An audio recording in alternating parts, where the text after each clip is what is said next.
هارد لكم والله يصبرنا بكل أمانة.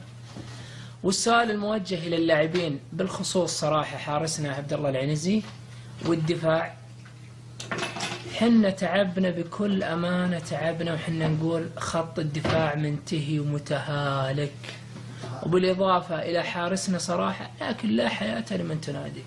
وانت يا شايع يا حبيب القلب يا شايع ناقصينك بعد.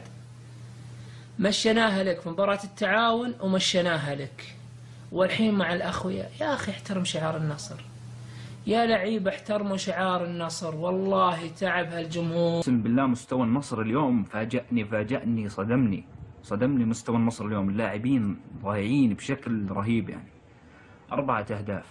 والمباراة الشوط الثاني أخذت منحنى ممل لدرجة أنه إبراهيم غالب دخل يكسر خلاص، طفش من الوضع. ايش بدي اعمل؟ خلاص 4-0. هذا النصر اللي كنا متأملين فيه في انه يوصل مراحل عالية في آسيا. انت مرضيك الوضع اللي الان النصر فيه؟ يا اخي اجانب النصر ما ينفعون، ادريان متغطرس ما يلعب، ماركينيوس مباراتين من جاء من النادي البرازيلي وما يعرف يلعب، ومحمد حسين كل يوم غلط بهدف.